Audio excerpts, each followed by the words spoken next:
역사 기본적으로 아셔야 되고요. 그 다음에 틈틈이 시경에 있는 내용들 공부를 하시고, 그 다음에 유학경전에, 그래야 유학경전에 대한 체가 잡힙니다. 그리고 그 다음에 이제 주역에서 하는 얘기들도 우리가 지금은 주역에 대해서 대략 껍질만 본다라고 보시면 돼요. 64개 전체의 의미가 뭔가라는 것만 두루두루 보는 거기 때문에 구체적으로 여기서 얘기하는 게 도대체 뭐냐라는 거. 감은 잡히셨나 이제까지? 이제 주역 공부하시면서 주역은 뭐를 위한 거다? 네 하고 대답하신 분. 응. 주역은 뭐 하라고 주역 공부해요? 박근혜를 위한데. 역시 대답 잘하셨습니다.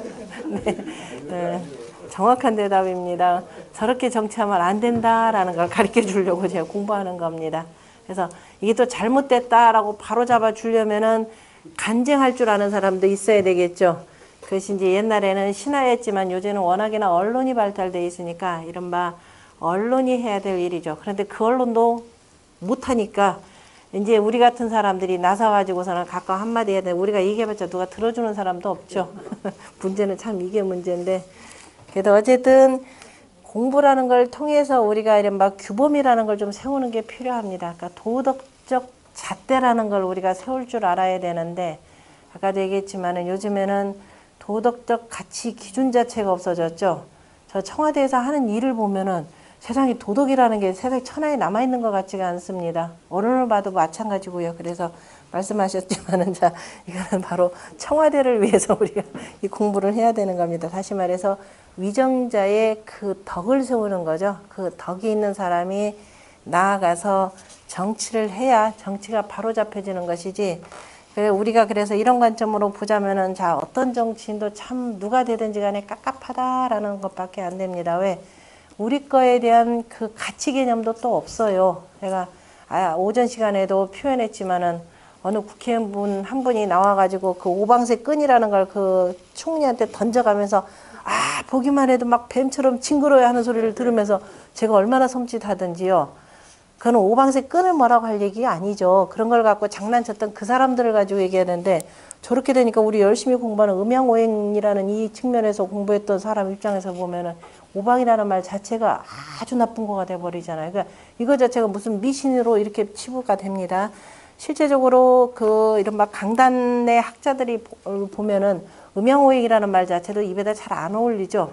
그냥 미신이다 이런 식으로 표현합니다. 그런데 황하 문명권 자체의 문명적 토대라고 하는, 문명적 토대의 철학이라고 하는 것은 음양오행이에요. 요걸 빼놓고는 어디도 갈 수가 없습니다. 한글도 그렇죠. 우리 훈민정음 해례본에 보면은 누구죠? 저기가 정인지인가요? 정인지의 서문에 보면은 음양오행을 버리고 어디를 가겠는가 이 표현이 나옵니다.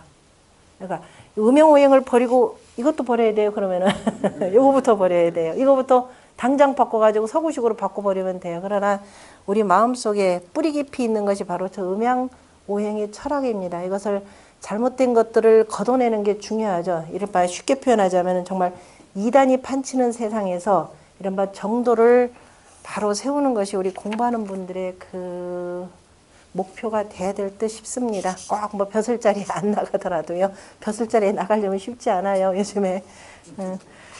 이른바 정도 가지고는 절대로 통하는 세상이 아니니까. 자, 그 다음에 뇌와 품귀했고, 그래서 차츰차츰 공부해 나가시다 보면 주역이라는 것이 얼마나 큰 학문인지.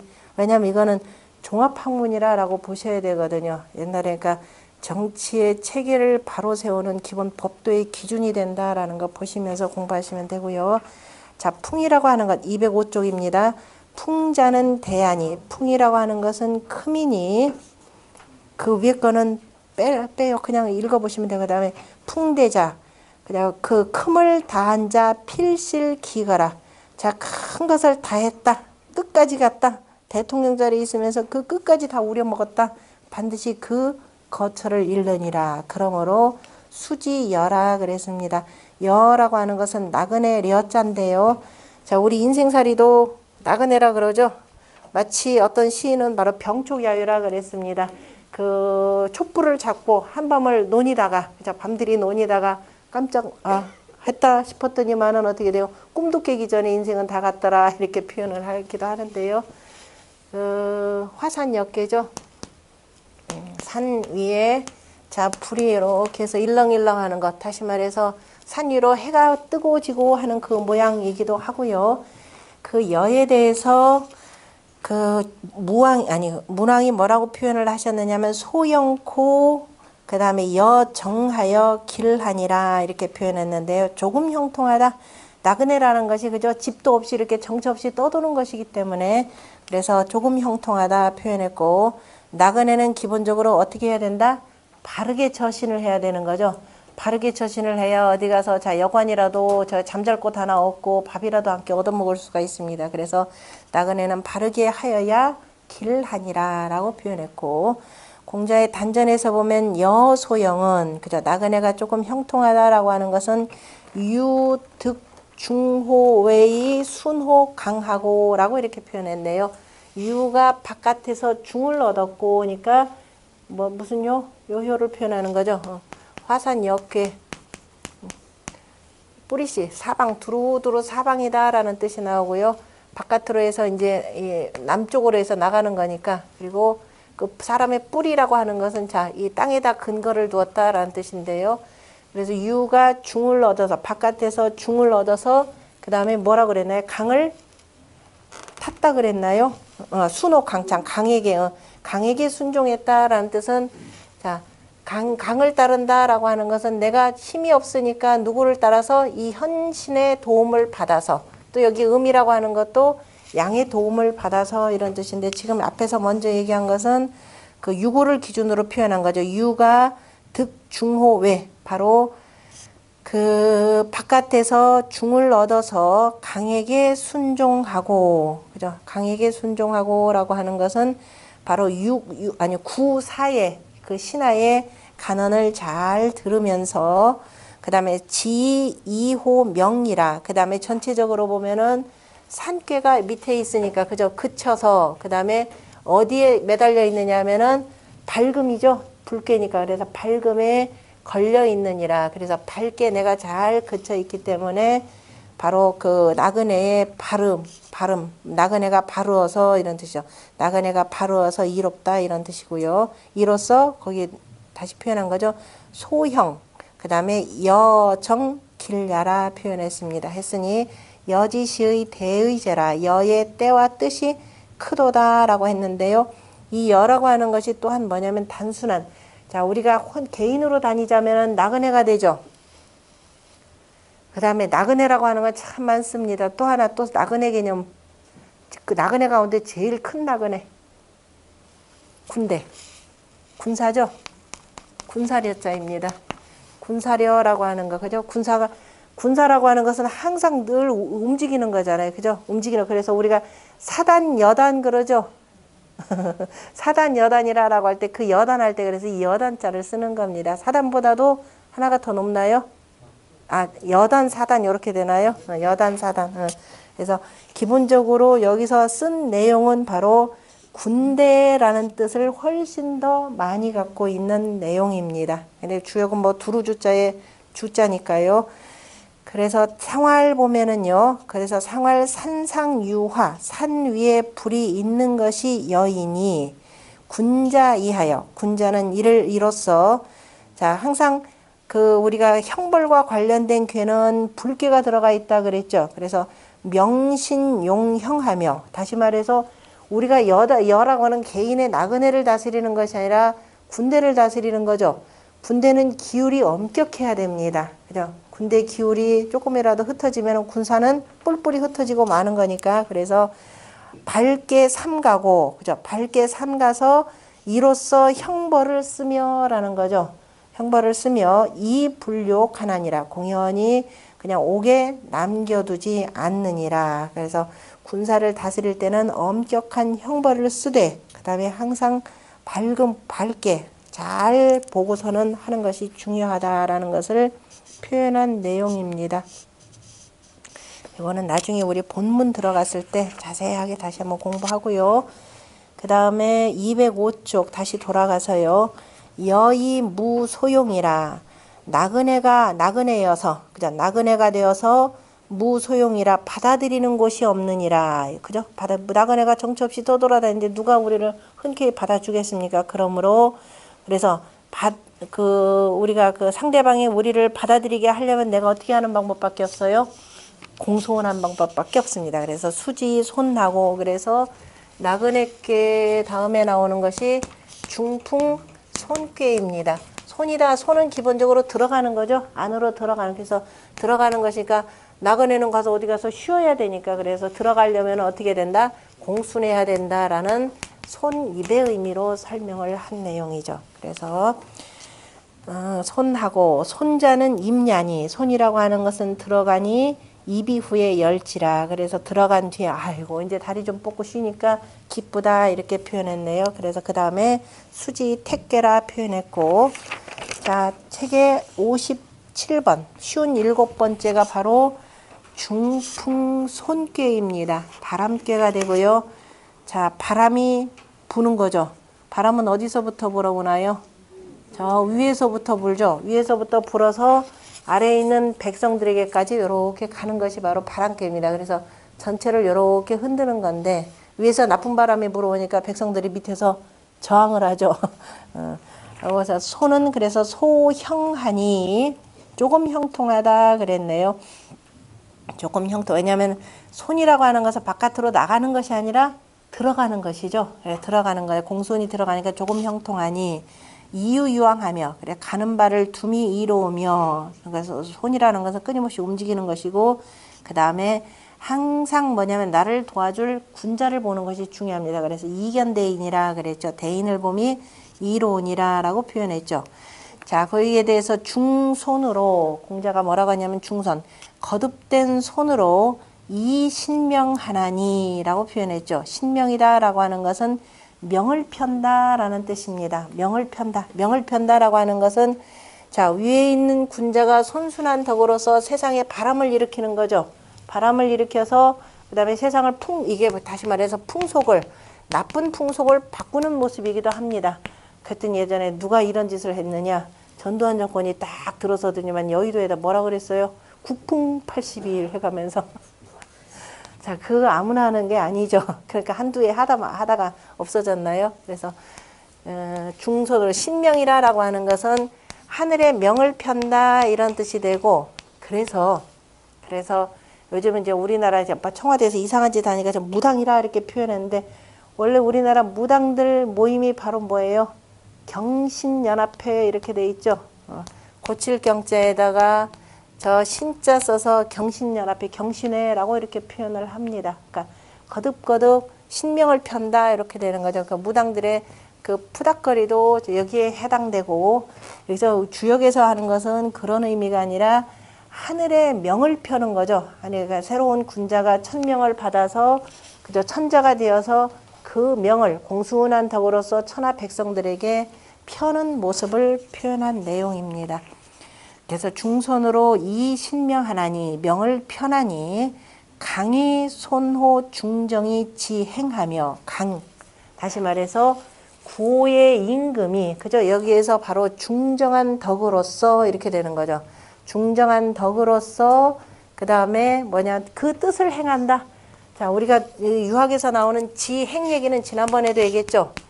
군자의 뜻을 펴는 것이라 라고 하는 것은 위에 나아가서, 다시 말해서 군주의 자리에 나아가서 성인의 도를 펴는 것을 지행이라 표현했죠. 그러니까 입신하여 뭐예요? 입신 양명인가요? 이거예요. 가운데 반드시 뭐다? 행도입니다. 입신 행도가 바로 지행입니다. 요게 지행이지 요거는 아니에요. 그죠? 지행이라고 하는 것은 반드시 벼슬 자리에 나아가서 성인의 도를 펴는 것, 이것이 바로 군자의 지행입니다. 그러니까 강이 가운데 자리에, 그죠? 중정한 자리에 공순이 있어서 공손하게 있으면서 뜻을 행하기 때문에 행하며, 그 다음에 그랬더니 유, 개, 순호, 강이라 그랬죠. 유가 다 유가. 자, 바람께다라고 하는 것은 바로 여기 따라서 가는 거죠. 그러니까 다 이렇게 들어가는 모습이 되는 겁니다. 그래서 유가 강에게 순종하여 이렇게죠. 유가 다 강하게 순종하니라. 이로써 조금 형통하니 저 양들까지 두루두루 다 해야 되는데 겨우 유 하나만 이렇게 표현하니까 그래서 이유유왕하며 이견대인이라. 어쨌든 공순한 덕으로 나아가니까 가는 바를 둠이 이롭고 그 다음에 대인을 봄이 이롭다 그랬습니다. 다 두루두루 대인을 만나야 내가 이제 그 다음에 여기 같은 경우도 나 혼자는 안 되고 이러한 또 대인을 만나야 그 뜻을 행할 수 있고 여기 있는 임금도 또 이러한 대인을 만나야 뜻을 행할 수가 있는 거죠. 그래서 지행지행이라고 할 때 둘 다 대인을 봄이 이롭다라는 뜻이고 자 여기서도 두 개가 거듭된 것을 이번에는 수풍이라 이렇게 표현했네요. 그 우리 물 같은 경우는 철 뭐라고 그랬죠? 습감이라 이렇게 표현했었죠. 물은 중수감께는 습감이라 표현했고 아까 우레께는 뭐라 그랬죠?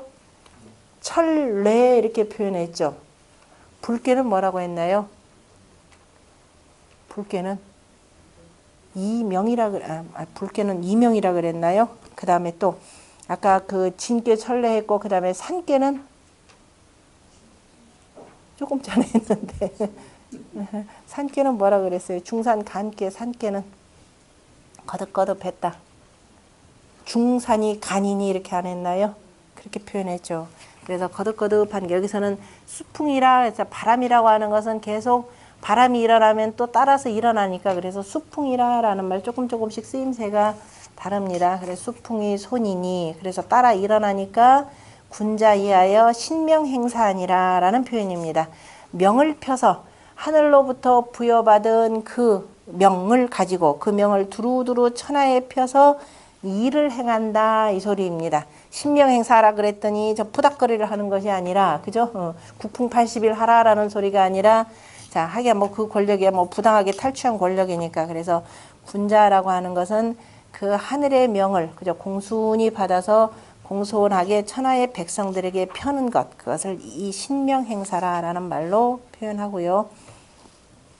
그다음 그 중택택계 다시 돌아가서 205쪽에 그래서 들어간 뒤에야 기뿐이라 열지라라고 했고 고로 수지 태하고 자 태라라고 하는 거 중택 택괴 기쁘다라는 거죠. 그 태라고 표현했고 기쁘다라고 표현하는 것은 자 이거는 뭐예요? 그 짐승으로 표현하자면 양이죠. 양의 그 요 모습이 되고 양의 모습이고 아 제가 지난번에 그 곡부에 아니죠 지난번 중국 갔을 때 제남공항에서 녹차를 아니 차를 하나 샀는데요. 그게 무슨 태냐면 말이 삼양 개 맞나요? 개태 이렇게 표현됐어요. 얼마나 요란하게 표현했냐면 양이라라는 말 자체가 그냥 양양자고 이렇게 말이 비슷하니까 그러니까 병라춘이라고 하는 그 어쨌든 녹차 일종인데 병라춘 푸를 펴자에다가 소라라자에다가 봄춘자를 썼는데요. 개태차 이렇게 표현했어요. 보니까 뭐 지천 택괴 이렇게 해서 새 양이 이렇게 오니니까 그 새 양이라는 개념을 이렇게 표현했길래 도대체 어떻게 된 건가 했더니 녹차 잎을 어떻게 말하냐면 양처럼 이렇게 말한 거예요. 이렇게 말아가지고 이름이 하여튼 희한해서 샀더니 아, 차는 참 좋긴 좋더라. 아주 값도 싸면서 어쨌든 태라고 하니까 양을 표현하는 거죠. 양을 표현하고 양이라고 하는 것은 서쪽의 서방 태를 표현하죠. 서쪽에 되고 그래서 우리가 양이라고 하는 것은 백색이고 순하고 물이 짙고 하니까 우리가 그 바닷물도 이렇게 표현하죠. 마치 저 산에서부터 양떼가 내려오는 것처럼 물이 너울너울 지는 것을 이렇게 표현합니다. 미국 같은 경우는 서쪽에 있는 무슨 나라다? 큰 나라다. 이렇게 해서 미국 이렇게 표현하고 굳이 뭐 외교상 이렇게 쓰는 게 좋죠. 그냥 굳이 이렇게 쓸 필요 없습니다. 우리는 그냥 우리식대로 아 그래 서쪽에 큰 나라 이 정도로만 봐주면 되는 거고 아름다운 나라 개념보다도 근데 어쨌든 양은 작은 것보다 큰 게 아름답다 이런 의미가 되겠죠. 그래서 태라고 하는 것은 또 계절로 표현하자면 언제다? 가을이죠. 가을이기 때문에 가을은 수확의 계절입니다.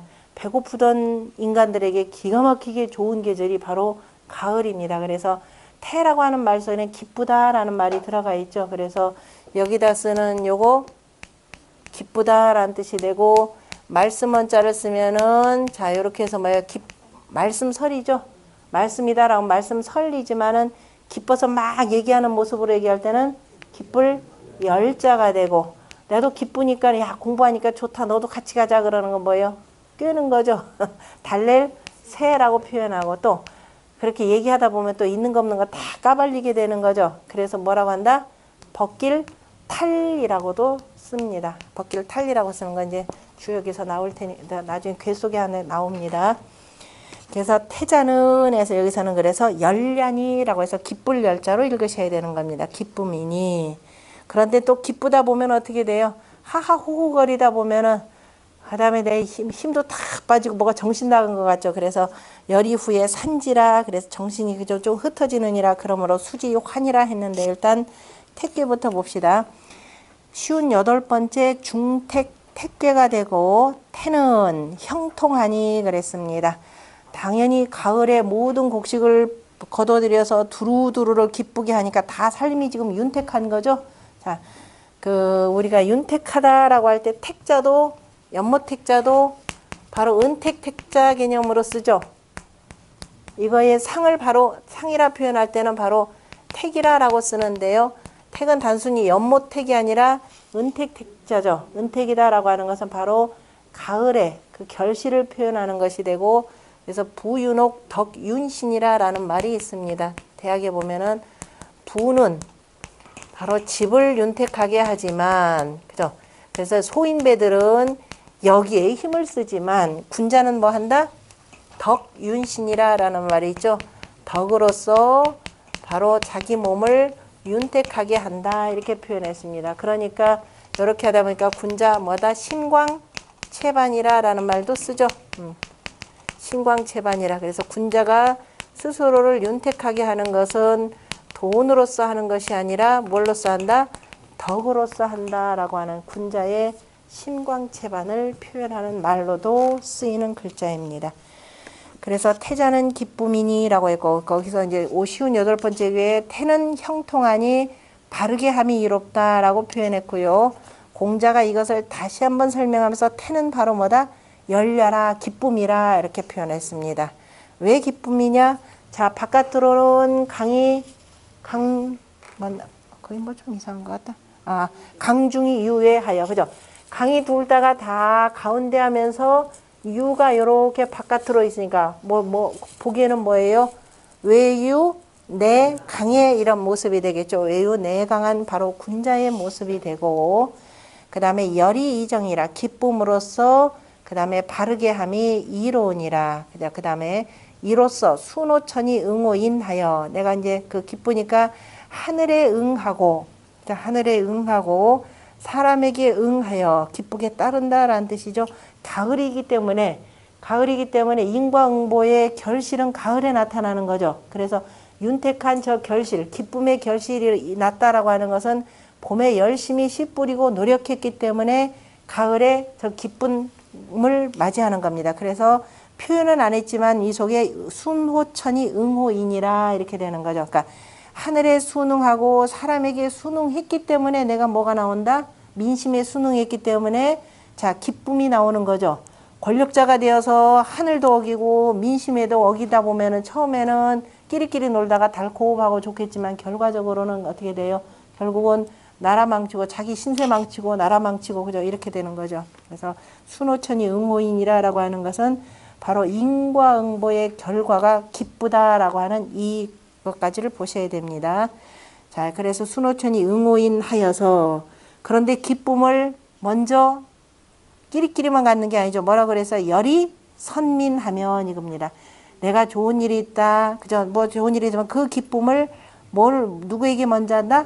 백성에게 먼저 하면 이겁니다. 백성에게 먼저 하면 나라에 무슨 좋은 일이 생겼더라. 혼자 꿀꺽이 아니라 전부 다 백성들에게 돌리면은 백성들이 어떻게 한다? 민망기로하고 그 수고로움을 잊고 그 다음에 열이 범난함 수고로움을 잊는다라고 하는 것은 나라가 참 어려움에 빠졌을 때 그건 제 백성들이 앞장서서 하게 돼 있죠. 그 다음에 열이 범난하면 그래서 이제 항상 백성들에게 그냥 이른바 선민이라고 하는 것은 요즘 말로 표현하자면은 복지제도를 두루두루 갖추고 그죠? 아무 때나 전쟁하는 것이 아니라 백성들이 가족들과 더불어서 행복하게 잘 살 수 있는 그러한 터전을 만들어주고 그리고 난 뒤에 나라가 어려움이 닥쳤더라 그러면 그렇게 안 해줬는데도 우리 예전에 어떻게 됐어요? IMF 돼서 나라에 뭐가 모자란다니까 있는 금 없는 금 다 갖다 바쳐가지고 오히려 국제적인 문제도 일으킬 이 정도였었죠. 이렇게 착한 백성인데 조금만 잘해주면 금방 바뀔 텐데 그걸 못하고 그죠? 그렇게 되니까 만약에 그렇게 되면 열이 범난하면 그래서 기뻐함으로써 난 어려움입니다. 어려움을 범하게 하면 그 어려움이라는 게 뭐겠어요? 저 외적들이 침입해 들어왔다. 나가서 싸우자. 안 나갈 자들이 있나요? 근데 국가 경영이 이렇게 되니까 군대는 왜 가? 왜 군대 가서 썩어야 돼? 이 표현이 나오잖아요. 그럼 그 나라 망하는 겁니다. 그래서 백성들을 위한 정책을 잘 하게 되면은 백성들이 나가서도 어떻게 돼? 기쁜 마음으로 내가 먼저 군대 가지. 그죠? 이렇게 나갈 텐데 그렇게 해서 백성들이 그 죽음도 있나니 이게 참 무서운 말들이죠. 이 국가의 나라 정책을 어떻게 해야 되는지라는 것이 나오죠. 그래서 열이 선민하면 민망기로하고 열이 범난하면 민망기사하나니 열지대 민권지의니라. 기쁨의 큰미라고 하는 것은 다시 말해서 위정자들이 나라를 다스리는데 백성들을 위한 정책을 제대로 세워나간다면은 백성들이 어떻게 돼요? 서로 우리 이거 하자 하면서 서로 간에 권면하게 되더라라는 그 내용입니다. 자, 그렇게 하도록 하려면은 그 다음에 더 중요한 것은 공자가 옆에 대기냐 상활 이택이 태니. 그래서 이번에는 걸릴 이자 그랬습니다. 걸려 있다, 붙어 있다 이 소리죠. 연못이 서로 붙어 있다. 그래서 이 이택 걸릴 이자 이택으로 읽으셔야 됩니다. 이택이 태라 그랬습니다. 이거 입 모양이죠. 둘 다 입이죠. 그래서 입이 아래 위로 붙어 있으니까 여기 입 제가 입이 온통 다 입으로 붙어 있는 거죠. 그래서 입이 붙어 있으면서 이걸 가지고 뭐냐 붕우강습이라. 그래서 군자이하여 붕우강습이라. 익히고 그죠? 익히고 익힌다 이 소리죠. 강하고 익힌다. 강습이라라는 말이 여기 있습니다. 강습이 뭐예요? 강자도 한번 잘 보세요. 강하는 건 누가 강하는가요? 원래 강연도 하고 우리가 강한다 말씀도 하는 거죠. 강자도 잘 보면 이 속에 뭐 하는 거 뭘 공동체 자리죠. 그죠? 공동체 사회에서 공동체의 규범을 어떻게 하면 잘 유지시켜 나갈까 거듭거듭 강조하는 거죠. 그러니까 국가 정책일 수도 있고 국가 정책을 집행하는 바로 군자의 도덕을 얘기할 수도 있고 이걸 익히는 거예요. 익힌다라고 하는 거. 그러니까 군자가 강하는 것은 나 혼자 소년급제 하려고 그 대학 3학년 때 그저 이 뭐 해서 그 열심히 고시 공부해가지고 자 공대 갔는데 또 뭐 어디 뭐 음대 갔는데 어디 가서 열심히 뭐 해서 고시 공부해서 그냥 판검사만 되면 최고인가요? 그렇게 해서 판검사 된 사람들이 오늘날 국가 경영한다 그러죠.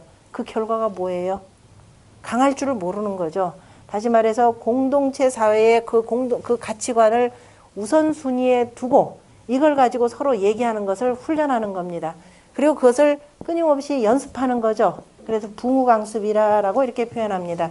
후대 조선시대 때 어쨌든 여기에서 뭐라고 표현했냐면은 그래서 그 서당을 뭐라고도 표현하면서 여기 있는 이택이라라는 말로 써요. 이택을 서당이라라는 말로도 쓰는데요. 우리가 강습이라라고 할 때 강하는 것의 정확한 의미를 보셔야 됩니다. 그런데 어느 날부터 유학 공부하는 사람들이 우리 강한다 그럼 뭐예요? 외우는 거죠. 외우는 걸 강한다 그래요. 누구 앞에서 강할 줄 아느냐. 가서 앞에서 쫙 한번 외우는 걸 가지고 그러면 유학 공부 다 했다 이렇게 되는 겁니다. 유학 공부 외워가지고 되는 거 아니에요. 실질적으로 그 덕을 몸에 익혀서 그걸 나가서 실천할 줄 아는 그 덕, 습이 강하는 것은 익히는 것은 뭐예요? 입으로 익히고 머리로 익히고 하는 거죠. 마음으로 익히고. 실제 행하는 것은 뭐예요? 습이죠. 이게 습입니다. 이거는 지하는 것이고요. 이것은 행하는 것입니다. 논어의 맨 첫 번째 장이 뭐예요? 학이시습이잖아요. 그죠? 이거 배우는 거예요. 여기서는 배운다라고 할 때 그죠? 강학이죠. 강학입니다. 바로 공동체 사회의 그 공동체 사회의 가치 규범을 거듭거듭 익히면서 거듭거듭 서로 간에 말하고 논하면서 그 다음에 천지자연의 이치를 내 머릿속에다 완전히 체득하는 거죠. 그래서 그 다음에 체득이 됐는지 안 됐는지는 알면 자연스럽게 뭐예요? 나오는 거죠. 날갯짓 하는 대로 나오게 돼 있습니다. 이것이 그래서 지행합일이라 라는 말로 보셔야 되는 거고요. 그 다음에 그래서 이제 열심히 태하고 익혔고, 그 다음에 태자는 열야니 205쪽에 태자는 기쁨이니, 그런데 사람이 또 기쁘다 보면 또 어떻게 돼요? 풀어지죠. 항상 지금 영어 소식의 이치로 얘기하는 겁니다. 풀어지느니라. 그러므로 수지 환하고, 환이라라고 하는 것은 그래서 소용돌이 환, 그 다음에 그 뭐 흩어질 환 이렇게 되는데 수지 환하고, 환이라고 하는 것 풍수환이죠. 밑에가 물괴가 되고 자 위에가 바람괴가 됩니다. 풍수환해서 물 위로 바람이 불죠. 물 위에서 바람이 부니까 바람에 풍랑이 일어나는 모습입니다. 그래서 풍랑이 일어나니까 자 소용돌이가 일어나고 또는 물이 반짝반짝하는 그 모습까지를 다 담아놓은 것이 환입니다. 그런데 그 환에 대해서 뭐라고 표현을 했냐면은 문왕이 환은 쉬운 9번째죠. 형통하다 그랬습니다. 형통하다라고 하는 것은 물이 일렁일렁해야 그 물을 타고 어떻게 돼요? 배가 움직여 나가는 거죠. 그래서 이제 뭐 우리가 어디를 가는데 반드시 또 물을 건너야 되는 겁니다. 그래서 물을 건넌다라고 하는데 물을 건넌다 먼 길을 가는 거니까 우리가 먼 길 갈 때는 뭐 해야 돼요? 옛날에는 제사 또 지내죠. 그래서 왕격 유묘하여 보세요. 왕격 유묘하며 뭐 하나 빠졌네. 임금이 그죠? 이르러서 지극히 또는 지극할 격해도 상관없습니다. 지극히 사당에 있으며, 그러니까 왕께서 이르러서 지극히 사당에 계시며, 그래서 앞으로 우리가 저 강을 건너서 바다를 건너서 그 다음에 저쪽에 일이 있어서 가는 거죠. 옛날로 표현하자면은 자 이제 은나라를 치러 주나라가 떠나려면 어디를 건너야 돼요? 황하강을 건너야 되는 거죠. 황하의 지류를 건너야 되는 겁니다. 그러니까 먼저 나아가기 전에 적을 치러 가기 전에 사당에 이르러서 조상에게 고하고 이렇게 하겠습니다. 고하고 그러면서 이섭대천하니 그래서 대천을 건너미 이로운데 반드시 끝까지 뭐하라? 발음을 지켜라 라는 의미에서 바르게 함이 이로운이라 표현했습니다. 조금 더 나아가서 공자가 뭐라고 표현했냐면은 단활 환형은 강이 레이 불궁하고 자 지금 강을 건너야 되는데 이게 되는 거죠. 원래 물개다라고 하는 것은 험하고 어려운 교입니다. 그런데 험하고 어려운 가운데서도 뭐를 잃지 않았다? 중을 잃지 않았죠. 그죠? 중. 그죠? 이 어두운 속에서 이 밝은 양이 가운데로 딱 버텨 있기 때문에 그래서 감개를 또 뭘로도 표현하면 정성성의 성으로도 표현합니다. 정성성의 성. 아무리 지극히 어둡고 성경에 나오면 험난한 골짜기를 가더라도 그죠? 항상 이 빠지지 않고 밝음에 이렇게 딱 걸려 있는 거죠. 그래서 강이 안에 강이 와서니까 그죠? 구이를 표현하는 강이 와서 궁하지 아니하고 원래 산길이라고 하는 것은 험한데 그죠? 험한 곳에 계속 빠져 있다 보면은 궁해질 텐데 그러지 아니하고 그 다음에 유득위호 외이 상동할세 풍수환 유가 바깥에서 위를 얻어서 유가 위에서 위를 얻었다라고 하는 것은 바로 육사를 표현합니다. 육사가 음자리에 바르게 있으면서 위에 있는 임금과 함께 그 뜻을 함께 하고 이거죠. 위에 그래서 유득위호 외이 상동할세 상이라라고 하는 건 임금과 함께 그래서 뜻을 함께 하기 때문에 다시 말해서 손수훈한 덕을 갖고 있는 거죠. 손수훈하게 육사가 구호의 임금에게 순종하면서 하기 때문이라. 그래서 환을 보고 형통하다 이렇게 표현한 겁니다. 그 다음에 왕격 유묘라라고 하는 것은 왕내 중야요. 왕이 안에서 가운데 했다라고 하는 것은 바로 여기에 있는 바로 구호의 임금이 바로 중정함을 얻은 것을 표현했고요. 그 다음에 이섭대천이라고 하는 것은 승목하여 나무를 타고서 그 다음에 유공이라 공을 두었느니라 라고 하는데 승목이라 그냥 표현했어요. 승목이라 배라 표현하지 않고 승주라 표현하지 않았죠. 나무를 탔다라고 승목이라고 하는 것 이거죠. 승목이라라는 것은 무슨 얘기예요? 손순한 덕을 갖고 이런 의미가 되는 거죠.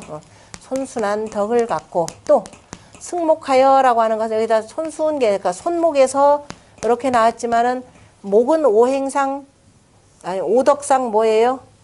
동방목은 바로 인이죠. 어진정치한다 이 소리입니다. 그러니까 굳이 승목이라라는 표현을 승주라는 표현을 하지 않고 승목이라라고 한 표현은 바로 자 우리가 배를 타고 그러니까 험난함을 건너는데 앞에서 택기에서도 나왔지만은 백성들에게 기쁨을 먼저 하게 하고 그래서 열이 범람하면은 민망 기사라 그랬죠. 백성들이 그 죽음을 잊는다라고 했기 때문에 우리가 대천을 건너서 저쪽을 치러 가는데 백성들의 적극적인 호응이 없으면 안 됩니다. 자발적으로 기쁘게 따름이 없으면 안 되는 거죠. 그래서 이섭대천이라고 하는 것, 큰 데를 건너미 이롭다라고 하는 것은 바로 내가 어진덕을 갖고서 그죠? 어진덕으로서 나라를 다스렸기 때문에 그래서 민심이 나에게로 다 돌아와서 공을 둔다 이런 의미가 되겠죠. 그래서 뒤에 보면은 대상전에 상활풍행수 상이 환이니 바로 바람이 물 위에서 일어나는 것이 환이니 그래서 반짝반짝하는 모습이기도 하죠. 선왕이 이로써 선왕이 이하여 향후 제하며 바로 상제에게 하느님에게 제사를 올리며 임묘하느니라 또한 조상을 위한 사당도 세웠다라는 뜻입니다. 향후 제다 그러면은 상제에게 그 제사를 올린다라고 하는 것은 교제죠. 저 들판에 나가서 제사를 올리고 그뿐만 아니라 바로 조상들을 위한 바로 사당까지도 세웠다라는 겁니다. 다시 말해서 내가 저 이 험난함 이섭대천에서 나라를 세울 수 있었고 그죠? 유공이라고 했으니까 공을 세울 수 있었던 것은 선왕의 덕을 따라서 그대로 실행했기 때문이라는 거죠. 실제적으로 주나라에서는 문왕이 그 덕을 세웠고 그 아들인 무왕대에 이르러서야 은나라를 치고 주나라가 천자의 나라가 되는 거죠. 그러면서 본격적으로 주나라의 나라의 사당을 세우게 되는 겁니다. 천자의 사당을. 그 다음에 60번째. 그래서 환이라고 하는 것은 흩어지는 것이니 물불가의 종리라. 물건이라고 하는 것은 끝까지 흩어지지 않느니라. 그러므로 수지 절이라 그랬습니다. 다 마디로 모이는 거죠. 수택 절개. 수택. 이거 도전께가 되죠. 수택절에서 절도가 있다라고 표현했는데 여기에 절도는 기본적으로 나무 아니 연못 위에 연못 속에 물이 이렇게 차 있는 상이 되겠죠. 그래서 물이 적절하게 차 있어서 절도 있다라는 뜻이 되고 이것이 바로 60번째 궤입니다. 60번째 궤이고 그래서 우리가 60을 하나의 절기로 표현하는 거죠. 60이라고 하는 그래서 60갑자를 한 절로 표현을 하고요. 나무의 마디가 대나무에 마디가 있듯이 대나무에 마디가 있고 사람의 뼈 마디가 있고 그죠? 있듯이 바로 기후라고 하는 것도 절로 이루어졌다라고 이렇게 표현합니다. 절로 이루어져 있죠. 이렇게 해서 4절 또 뭐예요? 1년 12대 12절 또 24절 그죠? 24와 절기가 있죠. 절기. 절은 뭐고 기는 뭐예요?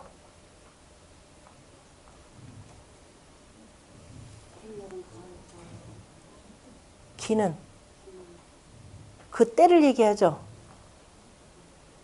아닌가요? 절기. 오늘은 절기까지만 해야 되겠다. 입춘 되죠.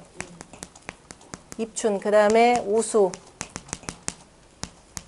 경칩.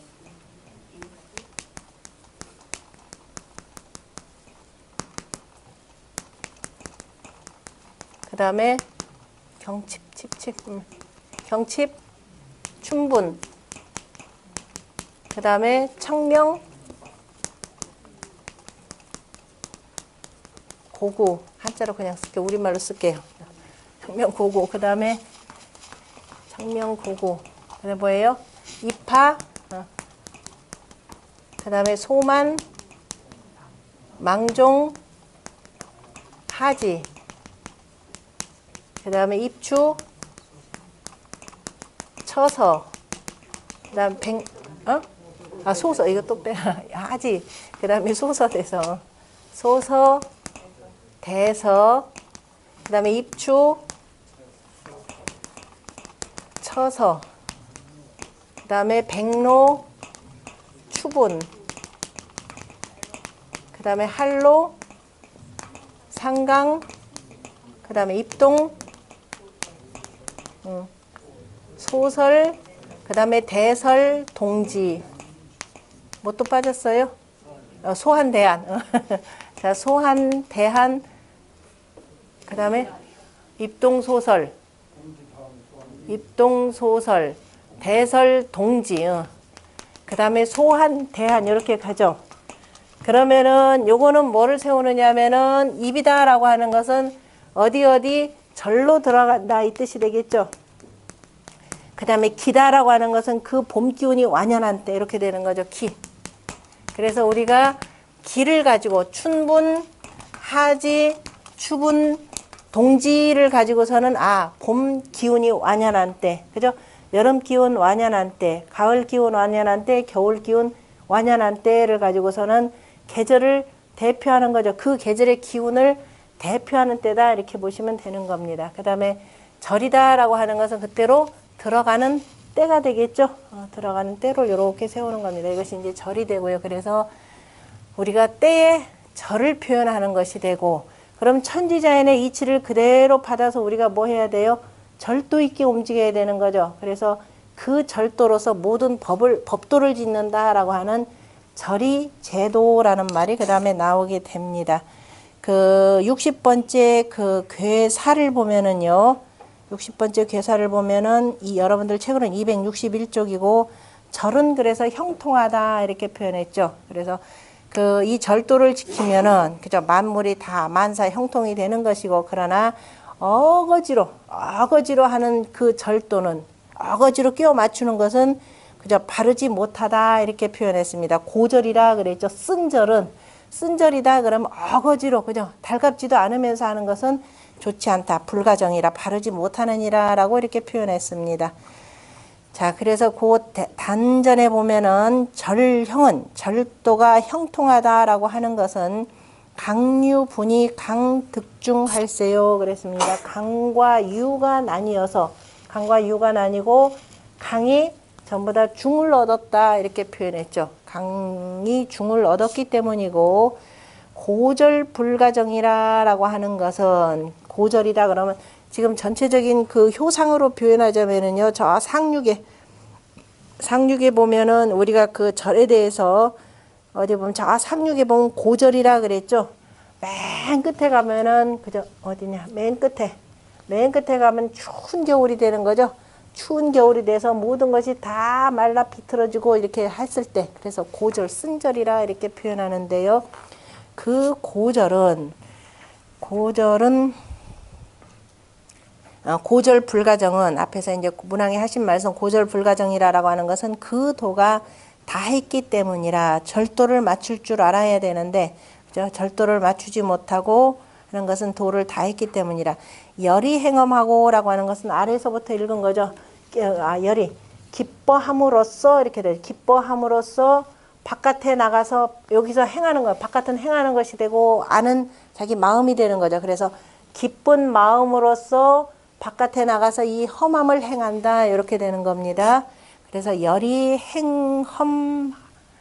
행험하고 그 다음에 당위절하고 위를 마땅히 하여서 절도 있게 한다. 위를 마땅히 한다라고 하는 것은 바로 구호의 임금이 내 자리를 중정한 그 도로서 자리를 마땅히 하고, 그 다음에 구의 같은 경우도 여기에 해당되기는 하는데요. 다 잘하고 그 다음에 중정이 통하니라.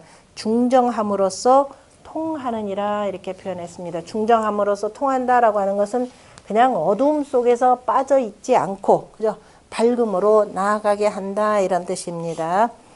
그 다음에 천지 그뿐이냐. 자, 그래서 이렇게 해놓고 이제 공자가 덧붙여서 하시는 말씀입니다. 앞에까지는 문왕에 하신 말씀을 해석했고 밑에는 공자가 별도로 천지자연의 이치를 붙여서 천지도 절도가 있고, 그죠? 절도가 있어서 사시가 이루어지나니 절이 제도하여, 그래서 절도로서 법도를 지어서 불상제하며 불내민하나니라. 법도를 왜 짓느냐?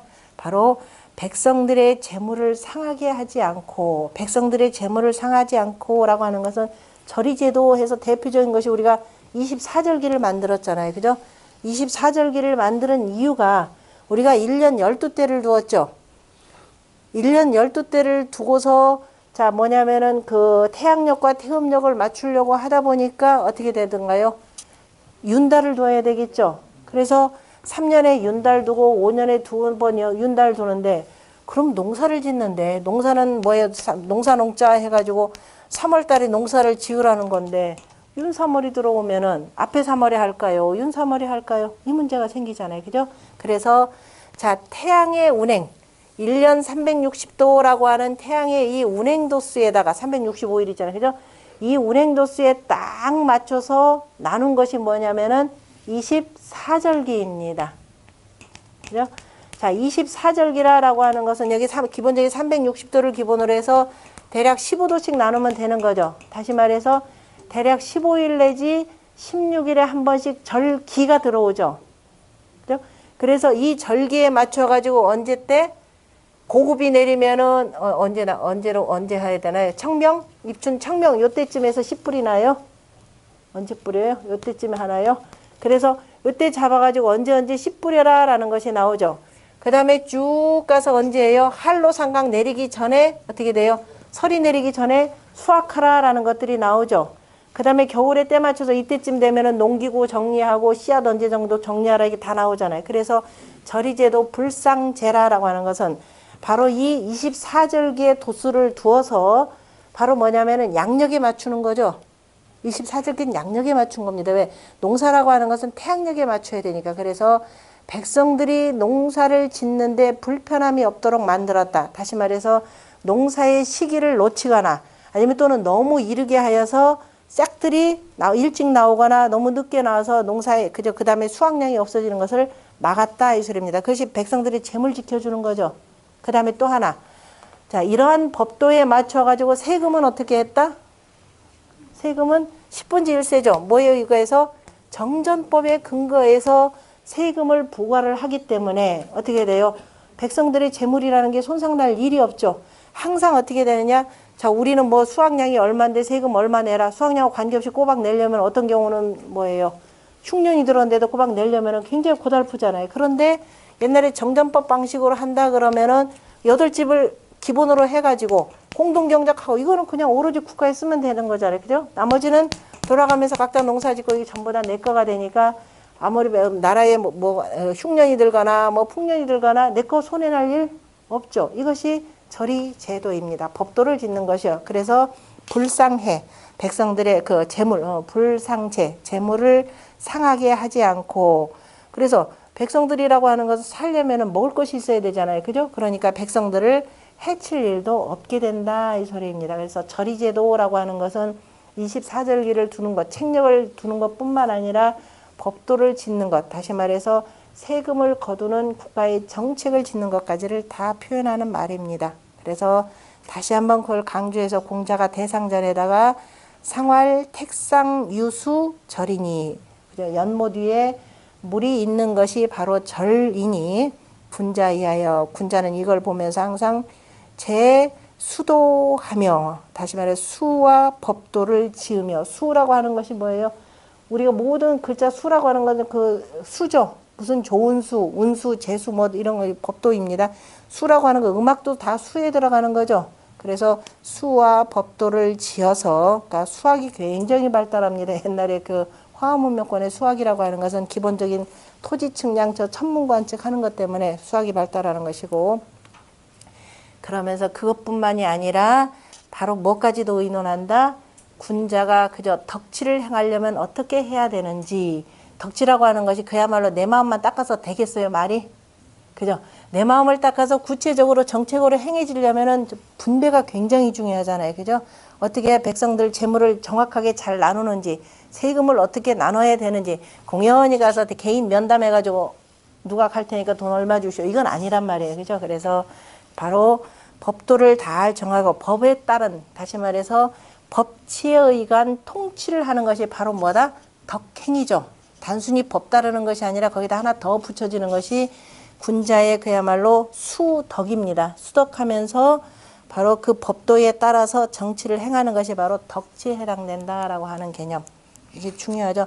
그러니까 서구에서 그 법치 질서에 의거한 그 정치하고 동양에서 얘기하는 덕치 개념은 굉장히 큰 겁니다. 근데 우리는 덕치도 잃고가 아니라 덕치는 아예 어디로 갔는지 없고 법치라는 것은 뭐 법은 있으나 마나한 존재가 되다 보니까 결국은 오늘날의 이 현실을 맞이하게 돼 있는데요.